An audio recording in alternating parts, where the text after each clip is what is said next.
성도 여러분, 제 손을 잠깐 봐주시기 바랍니다. 제 손 양손에는 $100 지폐 두 장이 있습니다. 색이 달라요. 자, 어떤 게 진짜일까요?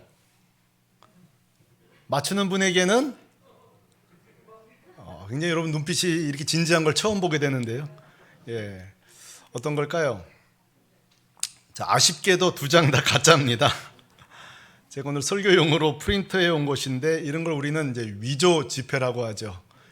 이걸 사용하는 순간에 위조 지폐범이 됩니다.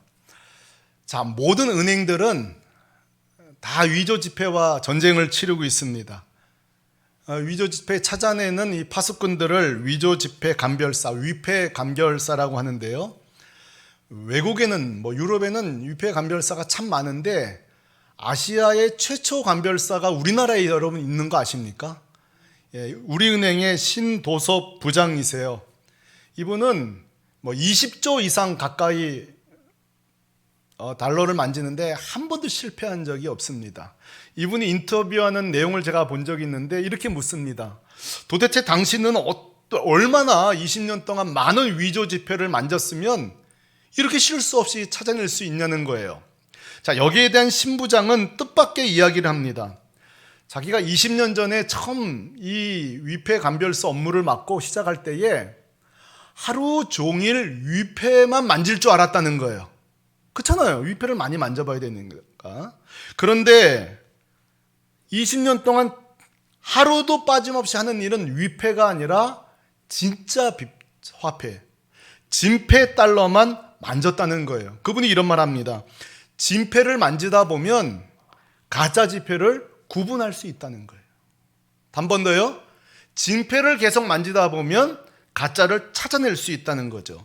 자, 성도 여러분, 모든 은행이 지금 위조 지폐와 전쟁 중이라면 골로새 교회는 지금 가짜 진리와 전쟁 중인데 그들을 향하여서 바울이 똑같은 방법을 제시하는 거예요. 너희들 안에 유통되고 있는 이 7가지 가짜 진리를 분석하는 데 집중하지 말고 진짜 예수를 붙잡고 연구하라는 것입니다. 이것이 바울의 해법이에요. 성도 여러분, 예수님 부활하신 이후 교회 역사에 한 번도 진리 전쟁이 없던 적이 없어요. 항상 진리 전쟁은 존재해요. 325년 니케아 회의, 451년 칼케톤 회의, 이런 공회의, 수천 킬로 떨어진 모든 감독들이 다 모인 이유가 뭐예요? 예수를 인성만 강조한다든지, 예수님의 신성만 강조한다든지, 양쪽 다 부인한다든지, 이런 이단들을 정죄하기 위해서 이런 회의들이 계속 열리는데, 만약 이 일을 감당했던 교회의 이 변증가들, 이분이 위폐 감별사 같이 이 변증가들이 만약 그렇게 가짜로 유통되는 가짜 진리를 분석하는 데 시간을 낭비했다면 승리 못했습니다. 오히려 이 변증가들이 한 일은 예수 그리스도를 더 집중하는 것입니다. 더 연구하는 것입니다. 그리고 거기서 나온 진리를 가지고 반박하니까 이길 수가 없는 거예요. 그러니까 오늘 바울도 골로새 성도들을 향하여서 골로새 이 편지 1장부터 마지막까지 바울이 하는 일은 그 7가지 진리를 나열하는 데 시간을 쓰지 않습니다. 계속 예수 그리스도가 진리다, 예수 그리스도가 참 진리다는 것을 집중 소개할 거예요. 여러분에게 주의사항 한 가지 드립니다. 제가 이제 계속 설교하는 동안에 여러분 중에 몇 분은 저에게 불평할지 모르겠어요. 목사님 요즘 왜 이렇게 비슷한 내용만 설교하시죠? 혹시 설교 준비 안 하십니까? 그런 분 나올지 모르겠어요. 양해 부탁드립니다. 제가 그러려는 게 아니라 바울이 1장, 2장에서 비슷하지만 다른 강조점을 가지고 계속 예수만 소개하고 있기 때문이에요. 그러니까 저한테는 지금 큰 숙제가 남겨졌어요. 이 예수님에 대한 다소 지루할 수 있고 따분할 수도 있는 내용을 우리 새물교회 성도님들이 어떻게 눈이 초롱초롱하게 만들면서 설교할 것인가? 이게 제 숙제예요. 여러분 도와주실 거죠? 그렇죠. 여러분 함께 이 예수님 살펴볼 텐데 기왕 잘 됐어요. 왜냐하면 여러분 4월 달은 예수님이 십자가 지기에 들어가신 종려주일, 십자가 지시는 고난주일, 그리고 부활하신 부활주일. 어차피 이 계절이 절기상 계속 예수만 보기로 되어 있어요. 사실 이건 우리끼리이지만 우연한 일치가 아니라 제가 좀 끌어온 거예요. 계속 이 4월달에 예수님에 대한 집중하기 위해서. 자, 저는 몇 주 동안 예수님에 대해서 집중해서 설교할 적에 따분하고 익숙한 말씀이 아니라 매주 주일 아침마다 새롭게 주님을 경험하게 되기를 예수님의 이름으로 축원합니다. 축원합니다. 앞뒤좌우로 이렇게 얘기해 주세요. 새롭게 주님을 경험합시다. 네, 고맙습니다. 여러분, 바울이 이제 참 진리 되신 예수님을 소개하기 시작하는 게 12절인데 예수 안에서 제일 먼저 소개하는 내용은 뭐냐면 그리스도 안에서 우리가 얻게 된 축복 3가지로 시작합니다. 다시요. 예수 그리스도 안에서 우리가 얻게 된 축복 3가지 말이죠. 자, 여러분, 이것은 성도라면 다 가지고 있으셔야 돼요. 예수 믿으면 뭐가 좋아? 여러분 말씀하실 수 있어야 돼요. 아빠, 왜 나는 교회 나가야 돼? 나는 왜 예수 믿어야 돼? 아, 그건 말이야. 아빠는 예수 믿고 이런 축복이 있어. 여러분 말씀하실 수 있어야 돼요. 그래서 오늘 저는 여러분 숙제 드립니다. 요즘 날씨가 얼마나 좋아요. 오늘 예배 마치고 같이 아는 배우자 산보를 하든지 차 타고 집까지 가든지 이런 대화를 나눠주세요. 나는 예수 믿고 이런 축복을 받았어. 자녀들에게 얘기해 주세요. 꼭 부탁합니다. 야, 모여봐라. 오늘은 말이야, 우리가 게임 하나 할 거야. 예수 믿고 나는 어떤 복을 받았는가 나눠볼 거야. 아빠는 말이지 이런 축복을 받았어. 여러분 한 주간 해보시기를 바랍니다. 이때 여러분 이렇게 말씀하시는 분 있을 거예요. 목사님, 저는 예수 믿고 질병이 나았습니다. 그런 일이 있으니까요. 어떤 분은 말하고 예수님, 목사님, 예수님 믿고 저희 가정이 갈등이 해결됐습니다. 어떤 분은 말할 거예요. 예수 믿고 목사님, 저는 두려움이 사라졌습니다. 죽음에 대한 공포가 사라졌습니다. 예수 믿고 내 안에 평안이 생겼습니다. 자, 여러분 이렇게 예수 믿은 축복은요 다 개인마다 달라요. 우린 이것을 주관적 구원의 경험이라고 그래요. 그렇죠. 다 다를 수밖에 없죠. 여기 물어보시면 다 다를 거예요. 주관적 구원의 경험이에요. 자, 그런데 바울은 지금 오늘 이렇게 예수 믿은 후에 발생하는 주관적인 축복들을 나열하지 않고 모두 다 누리게 될 객관적 복음의 그 구원의 사실을 설명하고 있어요. 다시 말해서 저분은 저런 일이 있네? 저 가정에 예수 믿고 이런 일이 있네? 이렇게 부러워할 필요 없이 누구나 예수 안에 있으면 얻게 되는 공통된 축복이에요. 여러분 기대되지 않습니까? 자, 3가지를 오늘 바울이 소개할 텐데 첫 번째입니다. 한번 따라해 주시죠. 성도의 자격을 얻음. 자, 12절입니다. 12절. 우리 형제님들 여기 많이 와 계신데 같이 읽어보세요. 시작. 우리로 하여금 빛 가운데서 성도의 기업의 부분을 얻기에 합당하게 하신 하나님께 감사하게 하시기를 원하노라. 첫 번째로 바울은 예수 안에서 우리가 얻게 된 첫 번째 복은 성도의 자격을 얻었다는 거예요. 아니 목사님, 우리는 교회 오면 누구 성도님, 이정철 성도님, 우리는 성도 자연스럽게 쓰는 건데요. 이거 평범한 건데요. 이게 무슨 놀라운 축복인가요? 이렇게 말씀하신 분이 계신가요? 자, 이 성도, 헬라어로 하기오스란 뜻인데 이 단어는 거룩하다는 뜻이에요. 그러니까 이 성도라는 단어는 사실 보세요. 타락한 인간, 죄인에게는 반칙에 쓸 수가 없어요. 죄와 이 하기오스 성도는요 함께 있을 수가 없는 단어예요. 그러므로 이 하기오스, 이 성도란 단어는, 이 거룩함이란 단어는 구약에서 오로지 한 사람에게만 씁니다. 구약에서 하나님이에요. 이 하기오스는 하나님에게만 사용되는 단어인데 보세요. 그런데 저와 여러분을 향해 성도, 하기오스, 거룩한 자. 사실 여러분 지금 아멘 하시면 안 돼요. 아유, 어떻게 내가요? 어떻게 나 같은 자예요? 원래 이런 반응이 나와야 돼요. 그런데 보세요. 도무지 하기오스, 성도라는 단어를 취득할 수 없는 저와 여러분에게 오늘 성도라는 자격을 주셨으니 얼마나 감사해요. 저는 언젠가 한 목사님으로부터 편지를 받았는데 본인이 박사학위 받았다고 박사 감사 예배를 드린다는 거예요. 야, 박사 공부해보면 알겠지만 이건 대단한 거예요, 진짜. 정말 축하할 마음이 생기더라고요. 어떤 분은 MBA 학위 땄다고, 어떤 분은 우리 자녀들 석사, 박사. 이게 정말 축하할 일이죠. 우리 지난주에도 명예권사, 축하할 일이에요. 목사 안수 받으면 축하할 일이고요. 이럴 때 막 감격합니다. 목사님, 내 아들이 박사가 됐어요. 내 딸이 세상 MBA 받았어요. 막 감격합니다.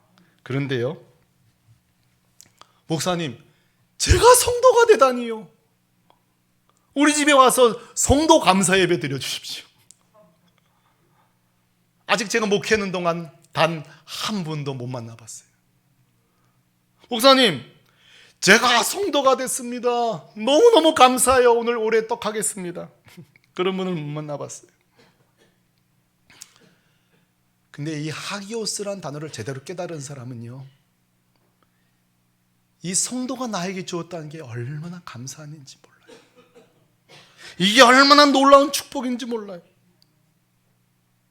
그러므로 사랑하는 성도 여러분, 진짜 예수를 만난 사람의 첫 번째 감사는요, 내가 성도 된 거예요. 성도라는 단어가 참 존귀한 이름이에요. 옆 사람에게 당신은 성도입니다. 축하합니다. 이거 진짜 축하받을 일이에요. 그렇다면 궁금하지 않습니까? 이 말이 안 맞잖아요. 죄인은 하기없어. 성도가 공존할 수 없는데 어떻게 우리가 성도가 되었는가? 어떤 이런 성도의 자격을 갖추게 되었는가? 이것이 바울이 오늘 소개하는 예수 안에서의 두 번째 축복이에요. 14절 말씀입니다. 이것 때문에 우리가 성도가 된 거예요. 14절 우리 자매님들 읽을 차례죠. 시작. 그 아들 안에서 우리가 속량 곧 죄사함을 얻었도다. 이것이 두 번째 축복이에요. 두 번째 축복 따라 하시죠. 죄사함을 얻음. 누구 안에서요? 예수 그리스도 안에서. 오늘 여러분은 이 14절의 한 단어를 잊으시면 안 돼요, 평생. 그것은 바로 속량이란 단어예요. 헬라어로 아폴리트로시스. 이거 어려워요. 이 말은 뭐냐면 몸값을 지불하다, 사람을 해방시키다는 단어인데, 자, 묻겠습니다. 최근에 이 속량이란 단어를 써보신 적 있으세요? 배우자에게 여보, 내가 속량해 줄게. 자, 이 속량이란 단어를 써보신 적 있으신 분? 없으셔야 정상이에요. 왜냐하면 이 속량이라는 단어는 지금은 사용하지 않는 사어기 때문에 그래요. 죽은 언어예요. 고대에 그것도 노예 제도가 있던 시절에만 사용되던 특정 시기의 언어예요. 설명합니다. 여러분, 노예 제도가 있던 시절 상상해 보십시오. 노예를 사가고자 하는 사람들이 막 밑에서 흥정을 합니다. 노예를 파는 사람이 한 사람 한 사람을 벌거벗게 올려놓고 경매를 시작합니다. 이 사람을 사갈 사람 돈 내시오. 그때에 한 특정인이 말합니다. 내가 사겠어. 그리고 그 몸값을 지불해 줍니다. 근데 놀라운 일은 뭐냐면, 고대 교회 초기에 성도들이 했던 일이 뭐냐면, 나도 먹기 살기 힘든데 그 돈을 모아서 노예 시장에서 노예를 사는 거예요.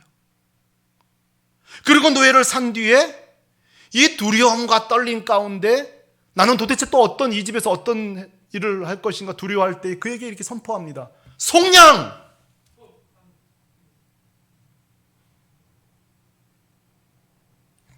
뭐라고요? 넌 오늘부터 자유라고. 여러분, 이게 속량이에요. 노예가 정신을 못 차리는 거야. 이게 무슨 얘기냐고. 내가 너를 값을 치렀다는 거야. 내가 너를 자유를 위해 내 돈을 지불했다는 거야.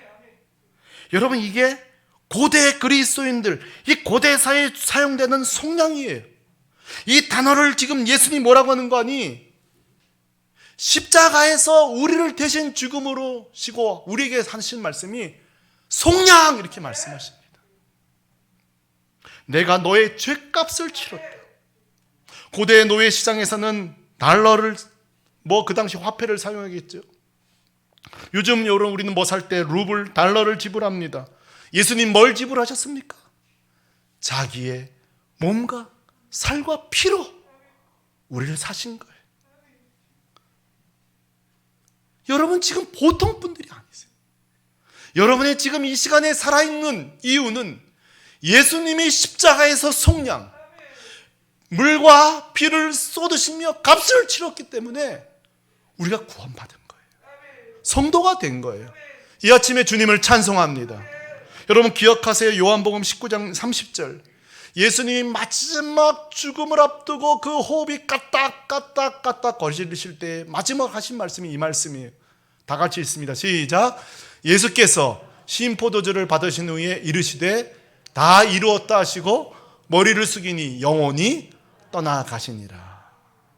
묻습니다. 예수님이 그 마지막 남은 호흡으로 하신 일이 뭐예요? 다 이루었다. 이 말은 뭐예요? 헬라어로 텔레스타이. 이 말은 내가 완불하다, 값을 치르다 이 말이에요. 이 말은 여러분이 더 이상 구원에 대해서 추가 비용을 낼 필요 없다는 거예요. 만약에 이 십자가에서 텔레스타이 이게 아니라 활부로 십자가 구원을 이뤘다면 살아가는 동안 여러분이 나머지 반값을 치러야 돼요. 우리는 매일매일 초조할 것입니다. 주식이 오르고 떨어지는 것도 초조하지만 내 구원이 이번 주는 기도도 많이 못했는데 또 구원이 한 14% 떨어졌겠구만. 여러분 매일 초조하실 거예요. 부부싸움 할 때마다 또 구원이 확률이 떨어졌네. 그런데 주님 뭐라고 그러시죠? 내가 다 이루었다. 다 지불하였다.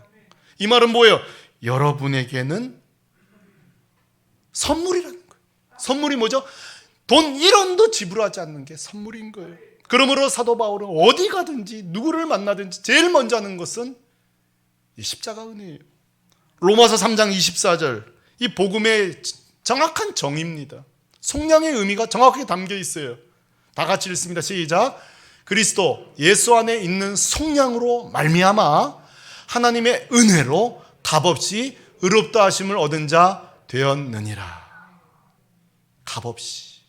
그러나 여러분 이 3장 24절 매우 이기적인 번역이에요. 우리 측에서는 값없이지만 저 말씀을 하나님의 측면을 다시 쓴다면 내 아들을 포기하고 내 아들을 죽여서 내 아들을 끝장내고 살린 게 너희다 이 말이에요. 이게 복음이에요. 이 땅에 옷에 묻은 얼룩을 제거하는 실력 좋은 세탁 기술자는 많습니다. 그러나 죄를 제거하는 자 없습니다. 우리 동네에도 얼룩 잘 지우는 우리 교회 뒤에 땡땡 토피아라고 있어요. 근데 그분이요 죄 못 지웁니다. 우리 몸의 몹쓸 암덩어리 제거하는 실력 좋은 의사들은 대한민국에 많습니다. 우리나라 의사들 수술 잘하기로 전 세계 유명합니다. 그러나 그들이 죄는 제거 못합니다. 가정의 갈등과 불화를 제거하는 실력 좋은 상담가들이 많습니다. 저희 교회도 3분이나 있습니다. 그러나 그들이 죄는 제거하지 못합니다. 과학, 철학, 기술, 문학 모든 것이 사람을 조금 더 나은 수준으로 바꿀 수는 있어도 죄는 제거 못합니다. 오늘 이 아침에 제가 선포합니다. 우리의 죄 제거는 예수 그리스도의 보혈의 피밖에 없습니다. 보혈의 피밖에 없어요. 십자가에서 예수님이 하신 일은 우리의 건강, 행복 정도요? 아니요. 우리의 영원한 생명, 죄값, 속량을 주신 거예요. 우리가 그 십자가에서 성도가 된 거예요. 하기오스 이 단어를 우리가 얻게 된 이유가 십자가예요. 그러므로 사랑하는 성도 여러분, 우리 삶 속에 감사한 내용들이 많죠. 건강이 나은 것도 다 감사하지만 잊지 마십시오. 잊지 마십시오. 성도의 1번 감사는 성도가 된 것입니다. 구원받은 것입니다. 죄사함 받은 거예요. 저는 이제 예수 안에서 얻게 된 마지막 축복을 여러분에게 소개할 차례입니다. 한번 따라 하실래요? 예수님의 다스림을 받다. 통치라고도 하죠. 13절입니다. 이렇게 말하고 있습니다. 그가 우리를 흑암의 권세에서 건져내사 그의 사랑의 아들의 나라로 옮기셨으니, 이것이 세 번째 우리가 축복이에요. 묻습니다. 흑암의 권세는 뭐고 아들의 나라는 도대체 뭡니까, 여러분? 우리가 흑암의 권세에서 아들의 나라로 옮겼다는데 도대체 이 말은 뭐냐고요? 그러면 흑암의 권세는요, 바로 죄와 사망, 마귀의 통치를 말합니다. 단순히 공간적인 문제가 아니에요. 오늘날 마귀와 사단이 죄가 역사하는 이 모든 땅, 이것이 바로 흑암의 권세입니다. 아들의 나라는 무엇입니까? 이 흑암의 권세 가운데 모락모락 피어나고 힘차게 전진하고 있는 예수님의 통치를 이해하는 거예요. 자, 우리는 원래, 저와 여러분은 우리의 운명을 소개할게요. 저와 여러분의 운명. 원래 우리의 운명은 동의하실지 모르겠어요. 죄 가운데 태어나 죄 가운데 살다가 죄 가운데 영원히 죽는 게 이게 우리의 운명이에요. 원래 우리의 운명. 모르셨으면 여러분 똑똑히 아시길 바랍니다. 아무리 수백만 수천만에 걸쳐도요, 사망이에요. 수만 평 집에 살아도요, 그 안에 사망이 살고 있는 거예요. 이게 흑암의 권세입니다. 그런데요, 보세요. 예수 그리스도를 믿는 순간에 소속과 상태가 바뀌는 거예요. 흑암의 권세에서 예수님의 통치로 우리가 옮겨간 거예요. 여러분 아멘이십니까? 이게 놀라운 축복이에요. 그래서 여러분, 예수님이 이 땅에 오신 삶을 사복음서가 기록하고 있는데, 거기 보면 예수님의 이적과 능력들이 결국은 뭐냐면 흑암의 문세가 우두두둑 무너지는 장면들이에요. 사망을 이기시고 질병을 고치시고 걷지 못하는 자가 걷고 죄가 무너지고, 그 능력의 이름 예수, 치유의 이름 예수. 결국 예수님의 사역은 단순히 아이고 불쌍하니까 도와주자가 아니라 이 땅에 하나님의 나라가 몰고 밀려 들어왔음을 소개하는 거예요. 많은 분들이 오해해요. 아이고 예수님이 병 고치고 사람을 살리고 그거 뭐 그때나 있는 거지. 나는 이건 믿긴 믿지만 천국에서나 경험되는 거지. 마치 이 성경의 내용은 좋은 이야기, 천국에서 경험하는 정도의 수준으로 생각하는 성도도 있어요. 여러분 그러지 않기를 바랍니다. 우리는 단순히 천국 티켓 들고 아유 빨리 천국 가서 성경 진짜 경험해봤을, 그런 자가 아니에요. 이 복음의 현재형, 이 하나님의 나라를 지금 경험하라고 선포하지 않는 설교자는 가짜 설교자예요. 지금 하나님의 나라를, 이 중보기도의 능력을 지금도 맛보라고 하지 않는 자는 가짜예요. 성경은 흑암의 통치에서 아들의 나라로 옮겨간 이야기들이에요. 예를 들어보겠습니다. 여러분 삭개오입니다. 삭개오는 돈밖에 모르는 자예요. 돈의 통치, 돈을 다스려야 되는데 돈에게 지배당하는 영혼이에요.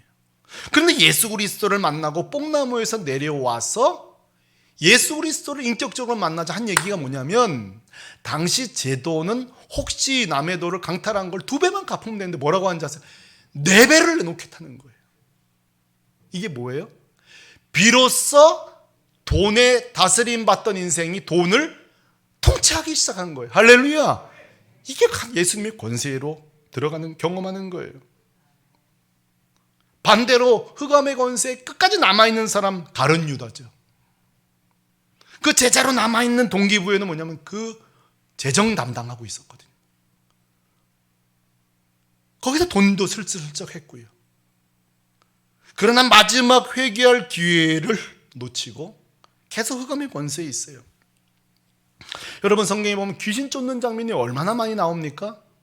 단순히 아이고 귀신에게 풀려서 다행이네 그렇게 보시면 안 돼요. 여러분 귀신이라는 것은 흑암의 권세의 상징적 인물이에요. 기억나세요? 예수님이 와서 옥신각신할 필요가 없어요. 예수님이 마을 어귀에 도착하자마자 마귀는 달려나와 무릎을 꿇어버려요. 이 땅에 참 주인이 오자 전세 살고 있던 마귀는 집을 내놓을 수밖에 없는 거예요. 나사로는 누구예요? 사망에 매여 있던 자인데요. 이 생명의 권세자가 돌문을 열고 나오라고 할 때에 사망을 이기고 나와요. 할렐루야. 이게 다 뭐예요? 흑암의 권세에서 예수님의 권세로 바뀌고 있는 거예요. 여러분 고대의 노예제도, 한 인격체, 하나님의 창조물을 등수를 매겨서 노예와 주인 행위, 이거 전형적인 역사 속의 흑암의 권세 아니에요? 언제가 제가 좀 자세히 소개하겠습니다만 윌리엄 윌버포스라는 사람은 배 선장이었어요. 그는 노예를 갖다가 파는 자예요. 아주 악독한 자죠. 중간에 죽은 자들 바닷가에 다 내버려버리고. 그러나 여러분 윌리엄 윌버포스가 예수를 나의 주와 구세주 영접합니다. 그리고 그가 나중에 노예 제도를 없애는 1등 앞장서는 자가 돼요. 이게 뭐예요 여러분? 흑암의 권세에서 예수님의 권세로 바뀌고 있는 거예요. 여러분 폭력과 억압, 탐욕, 살해, 약탈, 거짓말 이거 다 흑암의 권세예요. 우리가 이제 살펴보겠습니다만 골로새서 3장 5절에 보면 바울이 흑암의 권세를 이렇게 소개해요. 그러므로 땅에 있는 지체를 죽이라. 곧 음란과 부정과 사욕과 악한 정욕과 탐심이니 탐심은 우상 숭배니라. 이게 흑암의 권세예요. 그 뒤에 8절부터 10절에 보면 이렇게 또 이야기하고 있어요. 이제는 너희가 이 모든 흑암의 권세를 벗어버리라는 거예요. 분함, 노여움, 악의, 비방, 너의 입에 부끄러운 말이라. 거짓말 말이에요. 사랑하는 성도들, 이 아침에 우리에게 회개의 은혜를 주기를 원합니다. 다 우리가 회개할 것들이에요. 여러분 이 근대 역사 속에서 공장들이 막 지어지고 공급이 과잉되다 보니까 그 강대국들이 한 일이 뭐죠? 식민지 만드는 거. 이게 다 흑암의 권세예요. 뭐 영국이 신사의 나라라고요? 천만에요. 근대 때에 제일 먼저 인도를 식민지한 나라가 영국이에요. 예수 믿은 후에 바뀐 거예요. 스페인이요? 열정의 나라예요. 천만에요. 과거에는 흑암의 권세 밑에서는 죄악의 열정인 남미, 그 남미의 착한 선량한 자들이 이 스페인이 다 차지했어요. 프랑스 예술의 도시라고요? 이 아프리카의 이 형제자매들이 이 프랑스 사람들이 얼마나 고통을 당하는지 아십니까? 왜? 흑암의 권세 속에서는 아무 소용이 없는 거예요. 모든 나라가 하나님의 형상으로 보인 게 아니라 내 물건 마켓 장소, 시장이에요. 여러분 세계 1차, 2차 대전은 왜 벌어졌습니까? 후발 국가들이 아이고 벌써 식민지 더 이상 차지할 곳이 없네. 에따 전쟁이라도 치러서 땅 차지하자. 이 독일, 오스트리아, 일본 이게 뭐예요? 식민지 할 땅이 더 이상 안 보이니까 전쟁 치르자는 거예요. 이게 뭐예요? 다 흑암의 권세들이에요. 지금 우크라이나를 침공하고 이 모든 것들이 뭐예요? 참 추한 흑암의 권세예요. 여러분 사랑하는 성도 여러분, 반면에 지금도 여러분 예수의 권세가 뭐예요? 전쟁 중 목숨 걸고 지금 또 이 우크라이나의 국경 없는 의사들이 많이 들어와서 그들에게 의술을 살리는 거. 남들은 다 이주하는데 자국 국민도 다 빠져나가는데 국경 없는 의사들이 지금 우크라이나 다 들어가고 있어요. 부상자들 살리겠다고. 얼마 전에 기사 보니까 어떤 의사는 혈액형이 내 거밖에 줄 게 없는 거예요. 자기 혈액을. 여러분 이게 다 뭐죠? 이미 천국을 사는 자들이에요.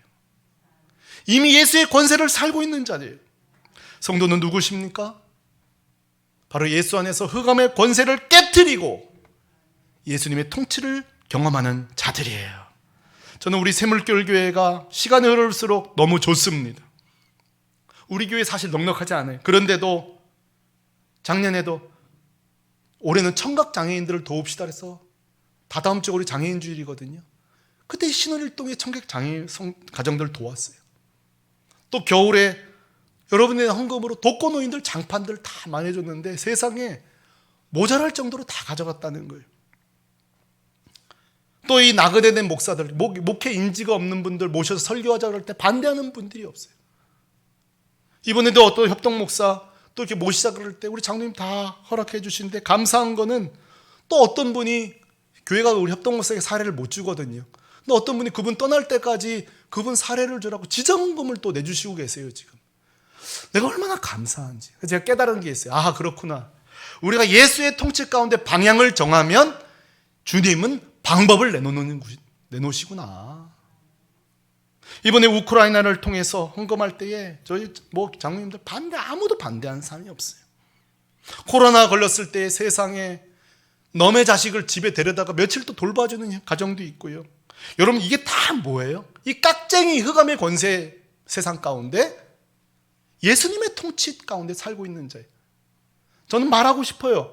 이미 저들 가운데 하나님의 나라가 임하였도다. 천국이 임한 거예요. 사랑하는 성도 여러분, 4월 첫째 주 우리 오늘 말씀을 통해 예수 안에서 우리가 얻게 된 세 가지 축복을 선포하였습니다. 다시 선포합니다. 우리가 예수 안에서 성도가 되었습니다. 죄사함을 받았습니다. 예수의 통치를 받고 있습니다. 이것이 바로 능력의 이름 예수 안에서 우리에게 주어진 축복입니다. 거짓과 진리가 없는, 그리고 깍쟁이들, 개인 구원과 개교의 중심밖에 없는 이 흑암의 시대에 예수 붙잡고 걸어가는 우리 샘물교회를 축복합니다. 그분의 통치 가운데 계속 살아가는 저와 여러분 되시기를 우리 주 예수 그리스도의 이름으로 축원합니다. 우리 이 시간에 먼저 오늘은 기도부터 하고 찬양할 때 부르도록 할 텐데요. 같이 한번 기도하십시다. 세상에 내가 다른 사람에게 내가 예수 믿은 다음에 뭐가 좋아하는 자랑할 때에 야, 내 성도됨을 자랑하지 못했구나. 내 죄사함이 예수는 죽고 내가 산 것이로구나. 내가 사단의 권세에서 빠져나와 예수의 권세로 사는 게 참 축복이로는 오늘 이 아침에 이 세 가지 축복을 마음껏 감사하십시다. 예수 그리스도의 피 흘리신 보혈의 피로 우리가 이런 축복의 혜택을 받았습니다. 다 같이 어느 때보다도 간절하게 감사 기도를 하나님께 올리십시다. 기도합니다. 할렐루야. 거룩하신 아버지 하나님,